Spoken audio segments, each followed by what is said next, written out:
when we started the evening, what I suggested our themes would be that you get a strong sense of the impact that we create, the way that we do it uniquely, and that we give you a sense of where we want to take that impact as an organization.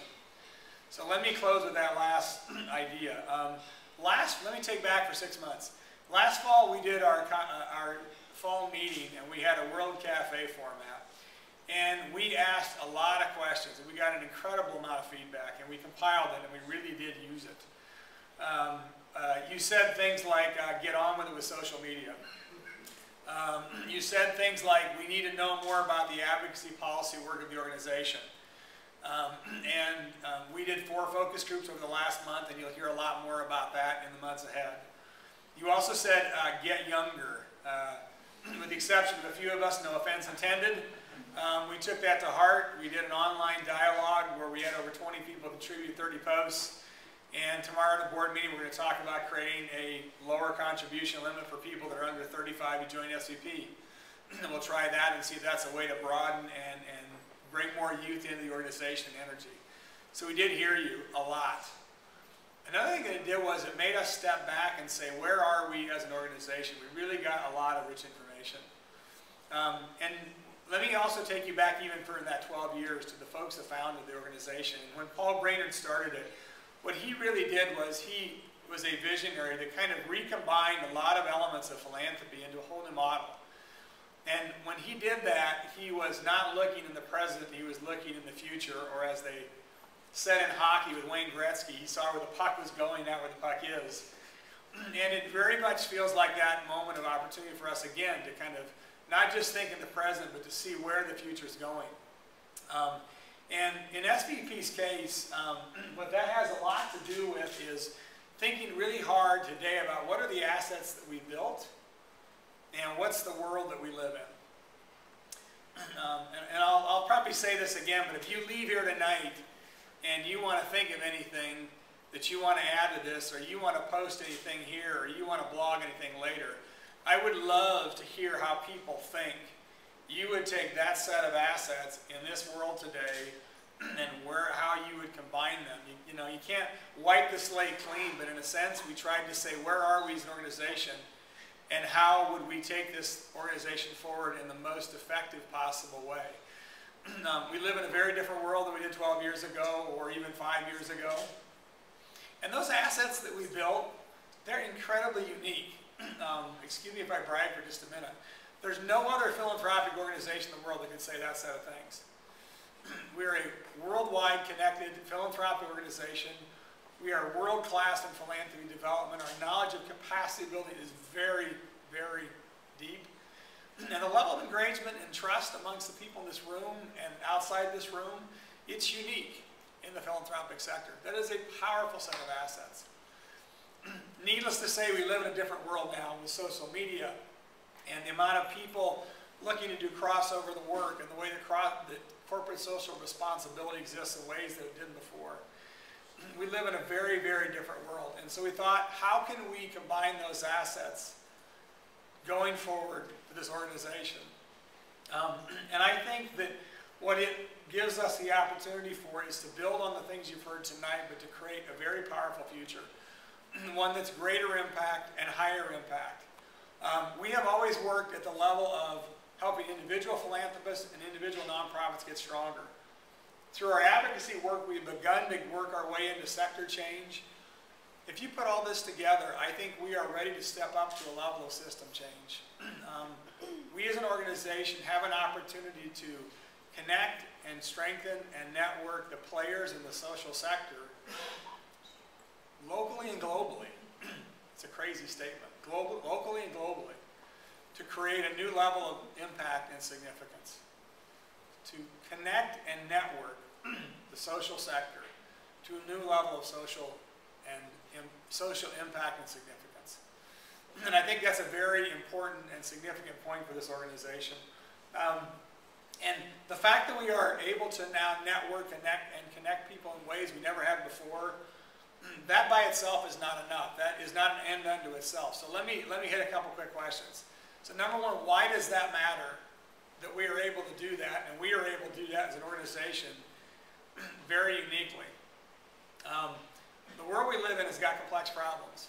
They're probably getting more and more complex at a faster pace.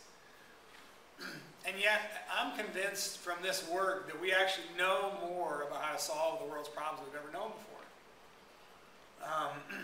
We possess the human, the intellectual, you might even argue the financial capital to solve a lot of problems in this world, and yet we're able to not solve them a lot of times. Why? Every once in a while we can. So, one example on the board, this is a little extreme, but if you remember this thing called SARS about 7 years ago, a little more urgency maybe than some other problems, but the one way that problem could have gotten solved is a whole bunch of people around the world would have tried to solve it in their silos and then raised their hands and said, I got the answer. What actually happened was that 11 labs around the world said, we're going to solve this thing together. And in 1 week, they identified a candidate virus. In 1 month, they sequenced it. And in 4 months, they contained the virus. Now, that SARS went away kind of fast. The reason it went away fast was not because the knowledge didn't exist, but it was because of the way these people connected up the dots. So, no one had the answer, but everyone had the answer. Right? No one had the answer, but everyone had the answer. And I think it's just it's in a different field, it's in a different realm. It's something that's easy to see and it's hard to do, but the answer is always in the room. You just got to figure out a way to connect the people. But it isn't about the lack of knowledge, it's about how we use and how we connect that knowledge. So that's why our ability to work the way we do as an organization and the world we live in and the assets we possess, that's why they're so critical.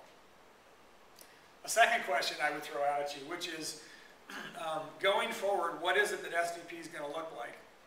Well, when we started, we were this community, this kind of network of partners and investees, and that was really who we were. Good group of people. We saw a lot of them tonight. As time went on, we started to kind of, branch outside of that and make some ad hoc connections and partner on some educational sessions, and certainly many of our partners went off and did things individually. All good stuff. About 3 years ago, something really interesting happened. How many of you know what iLabs is? Right, some of you do.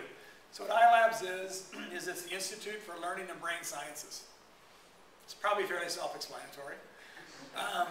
We had 2 of our partners, Bill and Susie, that went off as part of an advocacy policy committee and visited them and said, boy, that was really cool and interesting. They went back home and they said, that was a great product, but where's its sales, marketing, and distribution, if you want to use kind of a business term to it.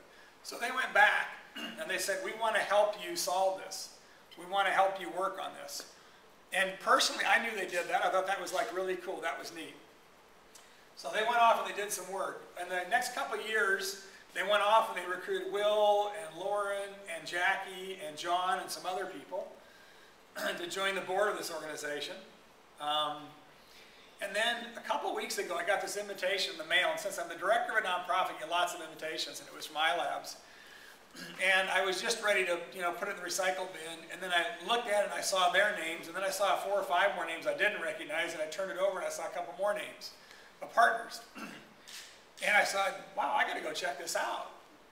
This is amazing. So 2 weeks ago, they held an event at iLabs, which is at the University of Washington. And that was to introduce a first of its kind ever in the world machine to diagnose and understand what goes inside a kid's brain before the age of 3. And when I went to that event, I looked around the room and I not only saw those people, I saw Ben and I saw Lisa, and I saw Janet, and I saw Deirdre, and I saw Fraser, and I was just blown away about the number of SP people in that room. And then it went on, then there was the governor, and the Secretary of Education showed up by screen, and Bill Sr., and the President of the University of Washington. And don't get me wrong, this didn't happen just because of us, right, or just because of those partners. But there's no doubt that those people were an active nucleus for making that happen. What exists now is the preeminent laboratory in the world for early brainhood research for children. That's cool. That is real impact.